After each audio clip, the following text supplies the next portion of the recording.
여러분 반갑습니다. 한국사 전문의 선생님입니다.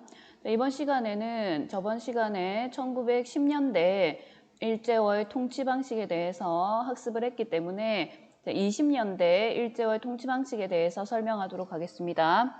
자, 교과서는 166페이지를 펴주시고 학습지도 같이 준비해 주시면 감사하겠습니다.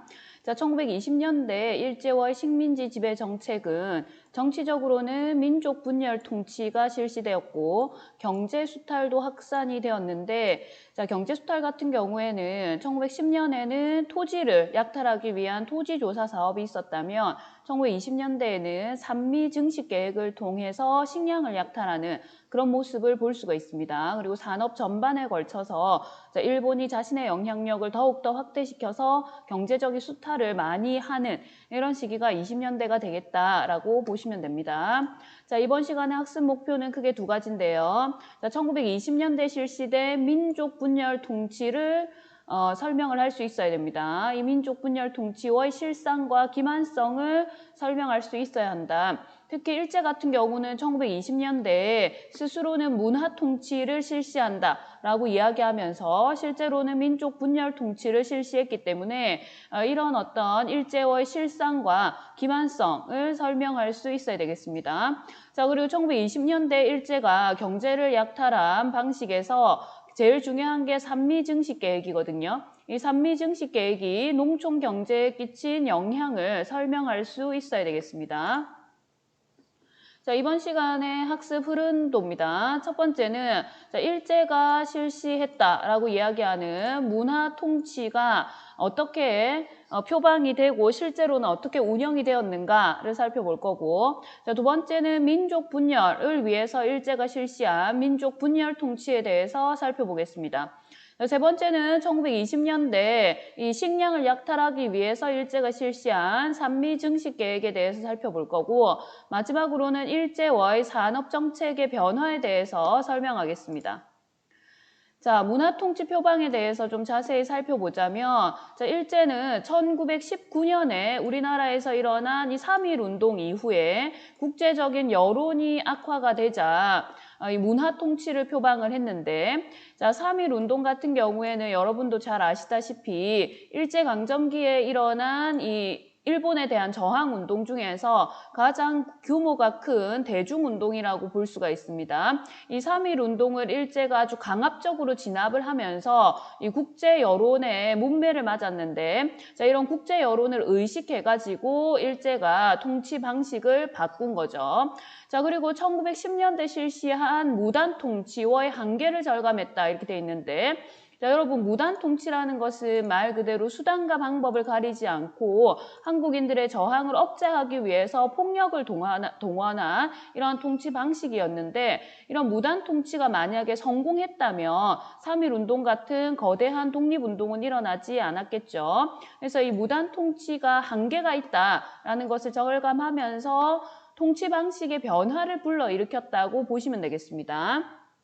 자, 그래서 문화통치의 명분을 볼게요. 자, 문화통치는 자, 이른바 문화통치다 이렇게 되어 있습니다. 자, 한국인의 문화와 관습을 존중하겠다라고 표방을 했지만 실제로는 그렇게 진행되지는 않았습니다.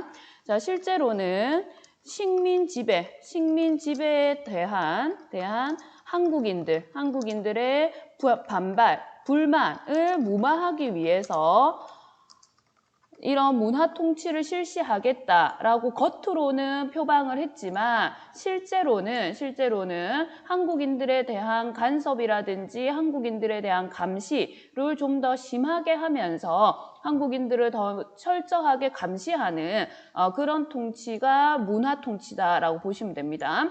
그래서 문화 통치가 겉으로 드러나는 것은 이제 한국인의 문화와 관습을 존중하겠다 이렇게 겉으로는 얘기했지만 실제로는 한국인에 대한 감시를 좀 더 철저하게 함으로써 한국인들의 반발을 더 막으려고 하는 그런 모습이었다. 그래서 문화 통치를 있는 그대로 일본이 설명한 그대로 받아들이면 안 되고 이른바 문화 통치다. 그래서 실제로는 문화 통치가 아니지만 일본은 스스로 문화 통치를 한다고 주장했다. 이렇게 보시면 됩니다. 자, 그래서 내용을 볼게요. 자, 이 내용을 볼 때 여러분 중요한 것은 일본이 실시하겠다고 하는 정책과 실제로 실시한 정책들이 조금 차이가 납니다. 그래서 일본은 겉으로 문화 통치를 표방했기 때문에 한국인들을 좀 더 유하게 통치하는 것처럼 보이게 정책을 실시했지만 실제로는 한국인들에게 더 불리하게 이 조약이 불리하게 정책이 추진되었다라고 보시면 되겠습니다. 그래서 하나씩 살펴볼게요. 자, 첫 번째는 문간 총독을 임명할 수 있다라고 이제 정책을 바꿨습니다. 자, 1910년대에는 군인 출신의 총독이 임명이 됐죠. 그래서 좀 더 강압적으로 통치가 됐다. 그래서 20년대부터는 문관 총독을 임명할 수 있도록 하겠다라고 일본은 표방을 했습니다. 하지만 실제로는 문관 총독이 임명되지 않았고 1920년대 문화 통치를 표방한 사이토 총독 같은 경우에도 군인 출신이었습니다. 그래서 우리나라가 해방되는 그 순간까지 일본은 무관 출신의 총독만을 임명했기 때문에 자, 이 문관 출신의 총독을 임명할 수 있다라고 이야기한 것은 말만 이렇게 한 거지 실제로는 임명하지 않았다라고 보시면 됩니다. 자, 그리고 두 번째는 뭘 실시했느냐 하면 보통 경찰제를 실시했습니다. 여러분 우리가 10년대에 무단 통치를 실시할 때 헌병 경찰을 통해서 경찰 업무를 담당하게 했다 이렇게 얘기했죠. 자, 1920년대부터는 보통 경찰제를 실시합니다.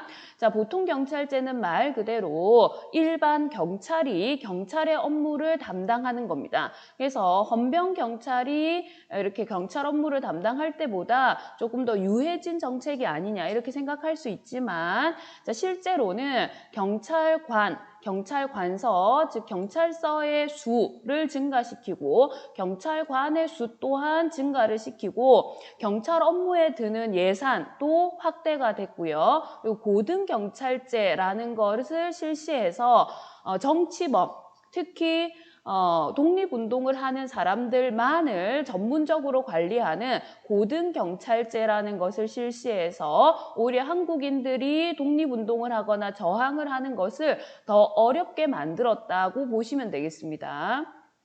그래서 여러분 교과서 167페이지에 보시면 자, 문화통치의 실상해서 자료 2번 나오죠. 자, 자료 2번에 보세요. 자, 경찰기관이 1918년 3.1운동이 일어나기 전입니다. 1918년에는 751개였는데 1920년, 2년밖에 안 지났는데 3, 4배 정도가 증가한 모습을 볼 수 있죠.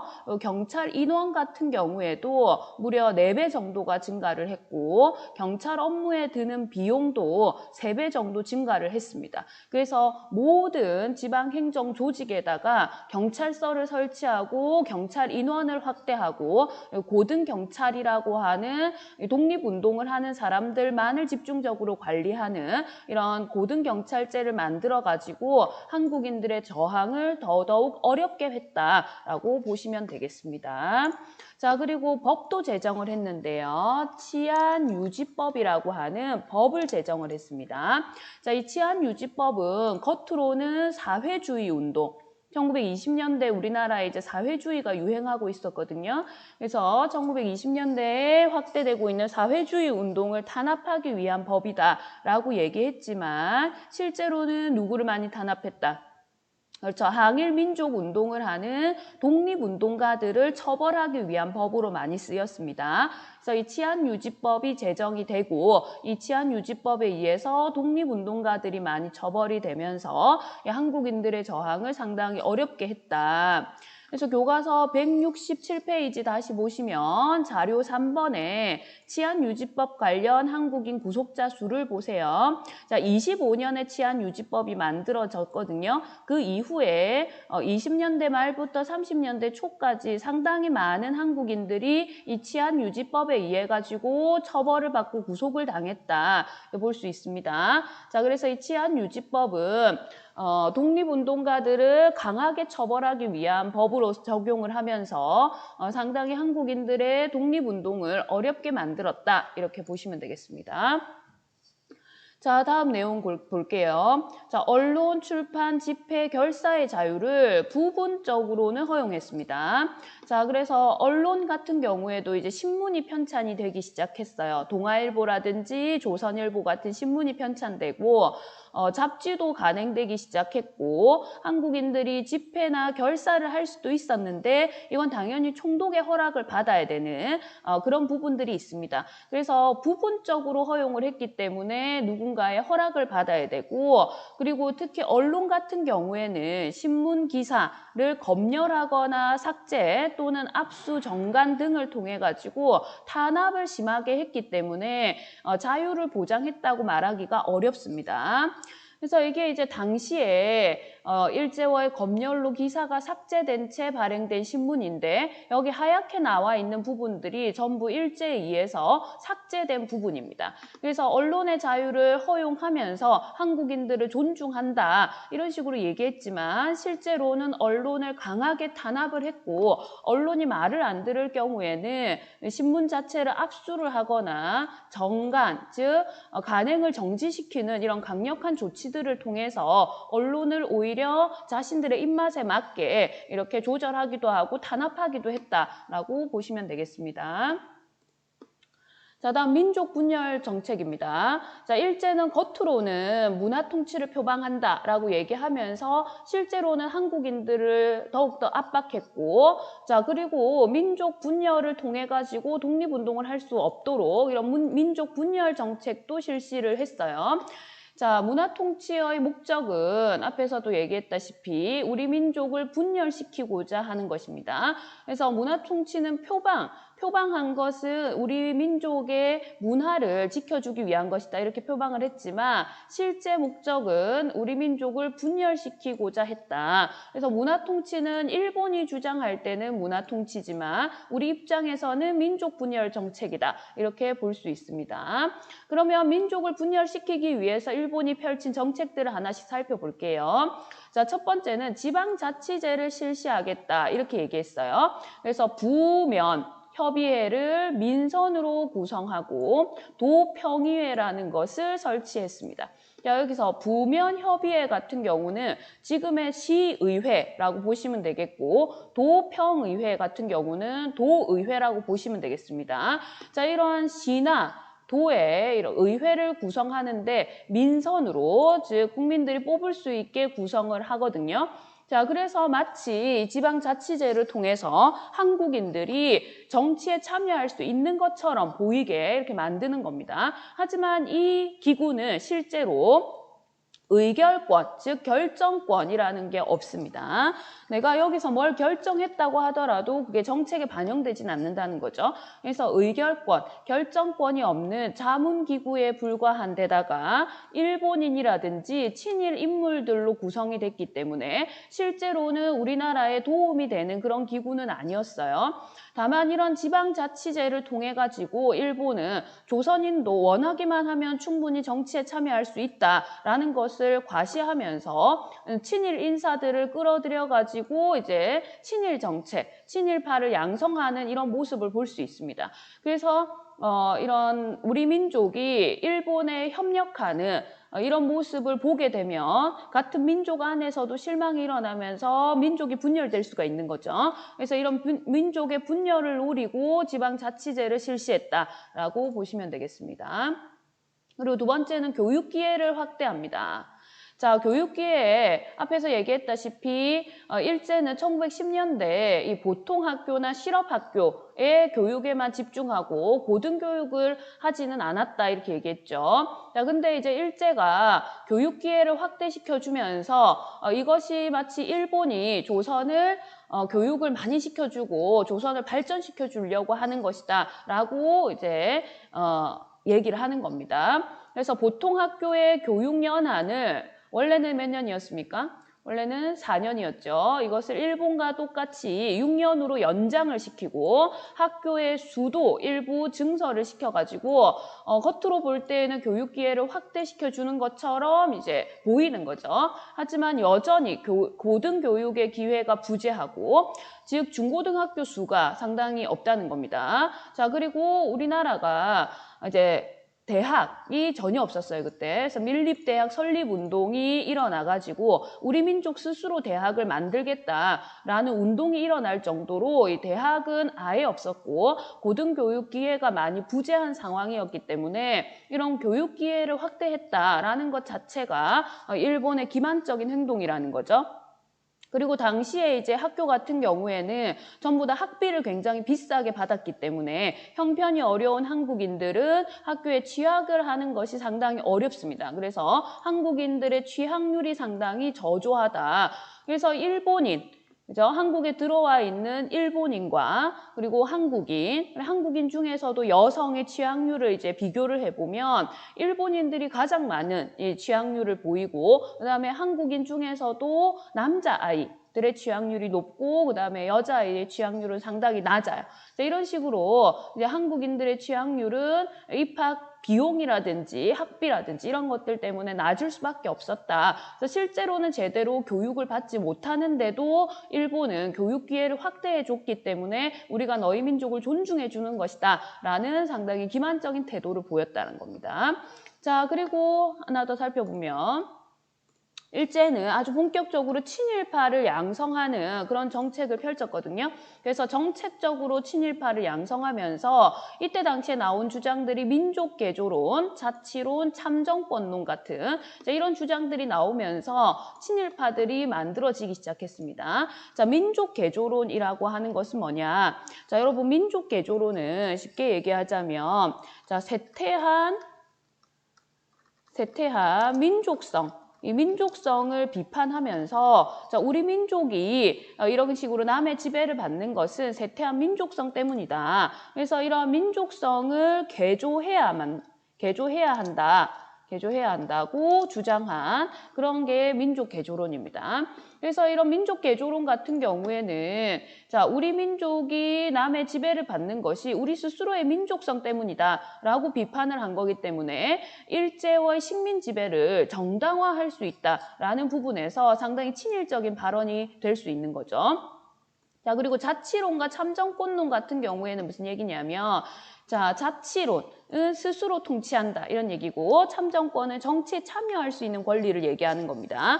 자, 자치와 참정권을 통해서 한국이 우리 스스로 이제 정치를 할 수 있으면 괜찮다라는 거죠. 근데 문제는 뭐냐 하면 이런 자치와 참정권이 누가 허용하는 범위 안에서 그렇죠. 일제가 허용하는 범위 안에서 자치와 참정권을 누리면서 우리 스스로 통치할 수 있다. 자, 그러면 우리가 식민 지배를 받고 있어도 상관이 없다라고 하는 이론이 자치론과 참정권론입니다. 그래서 이 자치론과 참정권론은 조금 이제 이론이 다르기는 하지만 어쨌든 일제의 식민 지배를 허용한다라는 측면에서 친일적인 이론에 가깝다고 보시면 되겠습니다. 그래서 이런 주장들이 나오기 시작하면서 이제 한국 사회가 절대적으로 일본의 지배를 반발하는 일본한테 지배당하는 것을 절대적으로 반대하는 세력과 일본에게 조금은 이제 협조하려고 하는 세력으로 나누어지게 되는 거죠. 이게 바로 일제가 원하는 민족 분열이라는 겁니다. 그래서 절대로 일본하고는 협조할 수 없고 우리는 끝까지 일본에게 저항해야 된다라고 하는 독립 세력이 있는 반면에 우리가 일제가 허용하는 범위 안에서라도 자치를 누려야 된다라고 주장하는 이런 이제 세력들 사이에서 분열이 발생하면서 3.1운동 같은 거대한 독립운동이 일어나는 것을 억제하려고 하는 일본의 의도가 잘 드러나는 거죠. 이런 정책 자체가 민족 분열 정책이다라고 볼 수가 있습니다.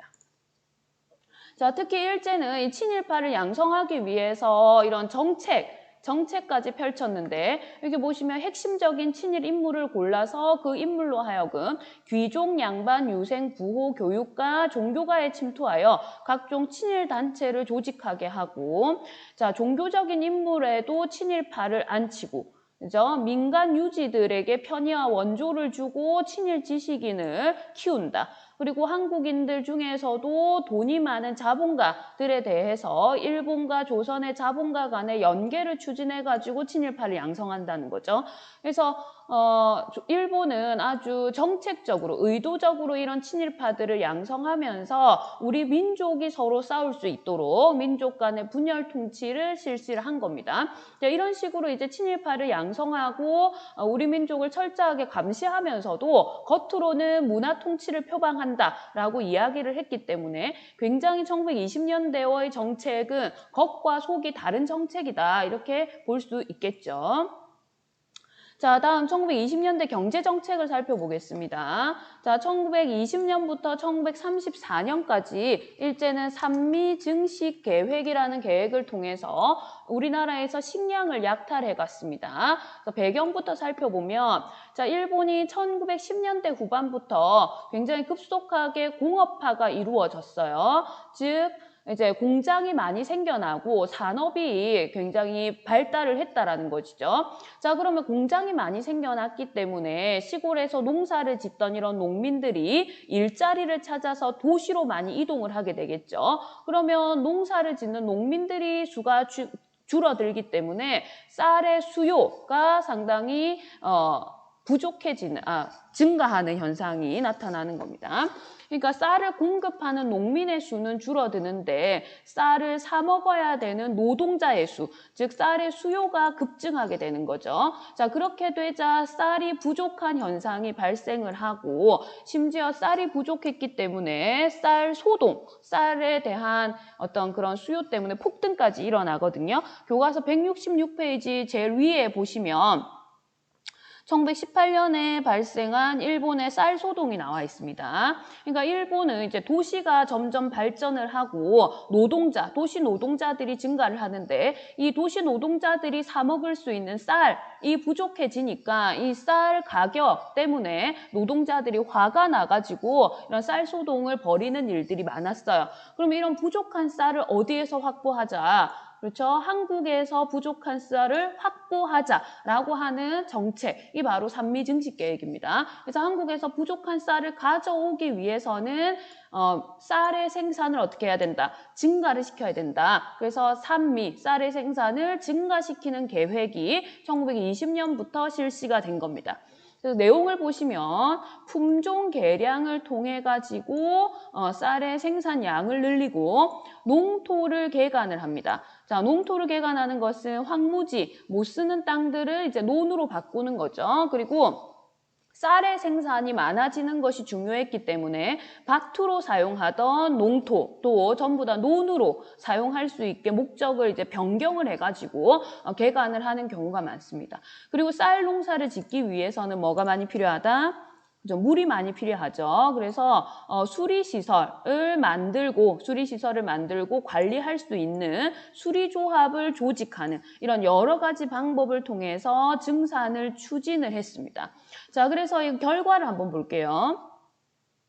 결과를 보시면 증산량에 비해서 일본으로 이출되는 쌀의 양이 굉장히 많습니다. 자, 그래서 이게 무슨 얘기냐 하면 쌀이 증가되는 생산량에 비해서 일본으로 이출되는 쌀의 양이 많아지기 때문에 자, 그럼 어떤 현상이 나타나겠어요? 그래프를 보면서 한번 설명해 보겠습니다.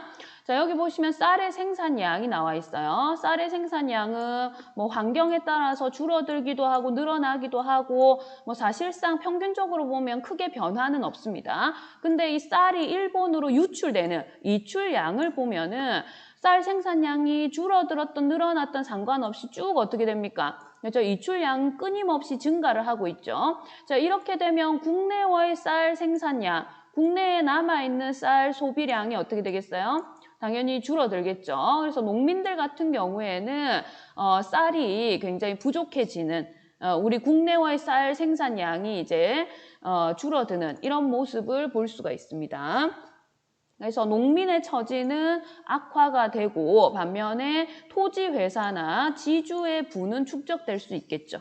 왜냐하면 지주들 같은 경우에는 자기들이 많은 쌀을 보유하고 있는데 자 이거를 이제 국내에 파는 것보다는 일본으로 쌀을 더 많이 팔 수가 있기 때문에 이런 지주들이나 토지를 많이 소유하고 있는 토지회사는 부를 축적할 수 있는데 반면에 소작농들 같은 경우에는 자신들이 생산한 쌀의 절반은 지주한테 바쳐야 돼요.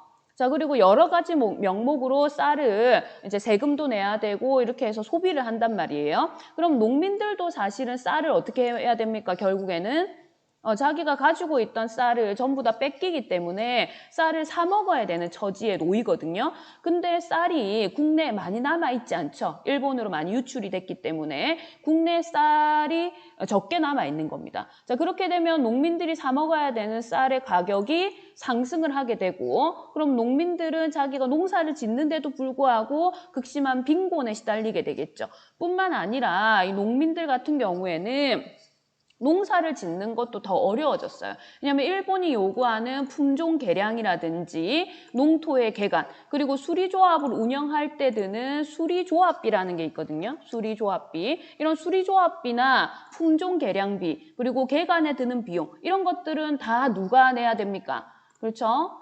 농민들이 내야 됩니다. 그래서 농민들은 쌀을 생산을 증가시키기 위해 가지고 많은 비용을 들여가지고 쌀 생산을 증가시킨다 하더라도 부는 얻을 수 없는 거죠. 이런 이제 모순이 일어나기 때문에 농민들의 처지, 한국인들의 처지는 더욱더 악화되고 지주나 토지회사의 부는 점점 더 축적되는 이런 어떤 심각한 상황이 된다라고 보시면 되겠습니다. 그리고 마지막으로 일제의 산업정책의 변화를 살펴볼게요. 자, 1920년에 일본은 회사령을 폐지합니다. 이 회사령을 왜 폐지하느냐 보도록 하겠습니다. 자, 회사령이라는 게 우리가 저번 시간에 배웠듯이 회사의 설립을 무슨 제로 한다? 허가제로 한다 이렇게 얘기했죠. 즉 일본 총독, 조선 총독의 허락을 받아야만 회사를 설립할 수 있는 이런 허가제에서 뭘로 변경합니까? 신고제로 변경을 한다 이렇게 돼 있습니다. 이거 무슨 얘기냐면 회사를 설립해 놓고 그거를 신고만 하면 회사를 운영할 수 있게 만들었다라는 겁니다. 자, 그럼 왜 허가제에서 신고제로 변했느냐? 자, 일본 같은 경우는 1910년 말에 1차 세계대전을 겪으면서 경제적으로 굉장히 성장을 했어요. 그래서 일본의 자본이 상당히 늘어나고 일본 기업들이 상당히 많은 부를 축적했다는 거죠.